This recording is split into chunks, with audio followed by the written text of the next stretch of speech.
फारसी को शास्त्रीय भाषा का दर्जा दिया गया।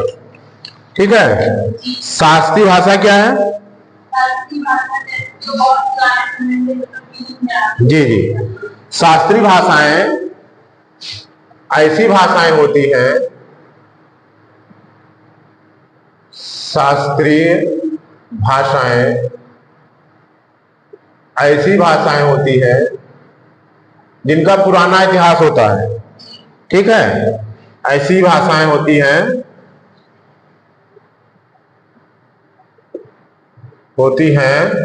जो कम से कम 1500 से लेकर 2000 वर्ष उनका इतिहास होता है। इतने पुराने साहित्य होते हैं, पुराने साहित्य होते हैं। ठीक है, शास्त्रीय भाषाएं होती हैं कैसी भाषाएं? जो 1500 से लेकर 2000 वर्ष पुराने साहित्य होते हैं, जिनमें उन्हें ही शास्त्रीय भाषाएं कह सकते हैं। ठीक है, साहित्य ग्रंथ आदि सब होते हैं इस भाषा में, इतने पुराने ग्रंथ। ठीक, इस हिसाब से आप हिंदी को शास्त्रीय भाषा नहीं कह सकते, है ना, क्योंकि हमने बताया था कि हिंदी की शुरुआत 1000 ईस्वी से है। ठीक, 1000 से 1500 आदिकाल कहा जाता है। ठीक है, अब आगे हम ये देख रहे हैं कि शास्त्रीय भाषा को कब दिया गया दर्जा। फारसी को शास्त्रीय भाषा का दर्जा कब दिया गया?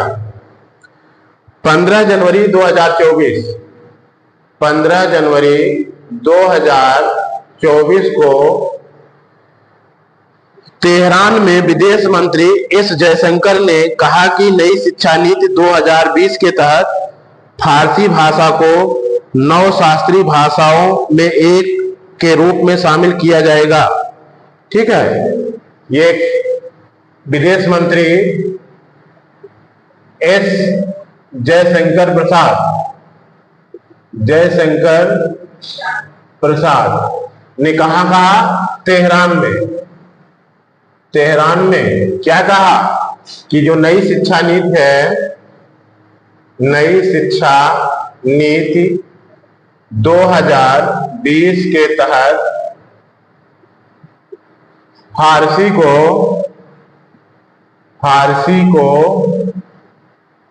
9 शास्त्रीय भाषाओं में एक भाषा के रूप में स्वीकार किया जाएगा। एक भाषा के रूप में स्वीकार किया जाएगा। अर्थात क्या हुआ कि फारसी क्या हुई? शास्त्रीय भाषा हुई। फारसी शास्त्रीय भाषा हुई। फारसी भाषा इंडो यूरोपीय भाषा है। कैसी भाषा है? हाँ, फारसी भाषा इंडो यूरोपीय भाषा है। यूरोपीय भाषा है। उर्दू लेखन किस लिपि में किया जाता है? उर्दू लेखन भी इसी फारसी में किया जाता है। लिपि फारसी होती है ना। हाँ, लिपि जैसे अभी आपको पता ही है ना कि मराठी वगैरह सब देवनागरी में लिखी जाती है, तो वही बात है वहां पर भी। ठीक, और क्या है? संविधान की अनुसूची 8 में 6 भाषाओं को शास्त्रीय भाषा का दर्जा सबसे पहले कब दिया गया था? वर्ष 2004 में। अनुसूची 8 में। किसमें? अनुसूची 8 में शास्त्रीय भाषा के रूप में, शास्त्रीय भाषा के रूप में सबसे पहले कब? 2004 में तमिल भाषा को सबसे पहले शास्त्रीय भाषा का दर्जा दिया गया। 2004 में तमिल को सबसे पहले, ठीक है। और शास्त्रीय भाषा का दर्जा दिया गया। और ये कहां बोली जाती है? तमिलनाडु में बोली जाती है और श्रीलंका में भी बोली जाती है, श्रीलंका, ठीक है।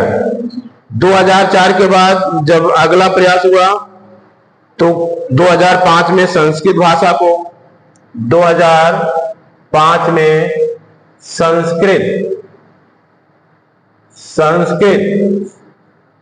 संस्कृत क्या है? वैदिक काल की भाषा थी।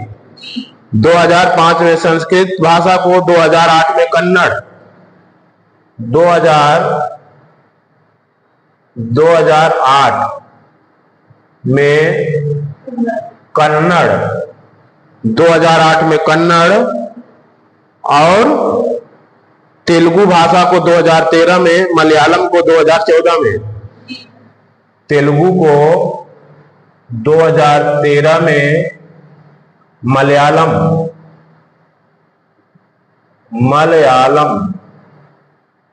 को 2014 में, मलयालम को 2014 में, ठीक है। 2000 नहीं, तेलुगु भाषा को, और यहां थोड़ा सा गड़बड़ी हो गई, इसको हम फिर से बताते हैं।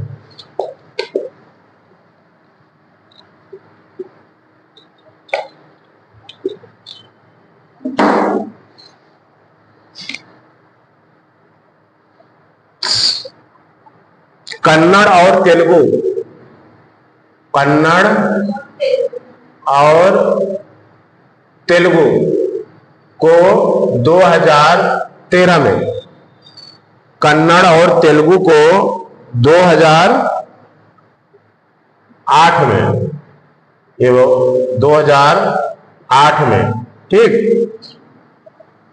2008 में तेलुगु भाषा को, 2013 में तेलुगु को, 2013 में तेलुगु को, 2013 में मलयालम को 2014 में।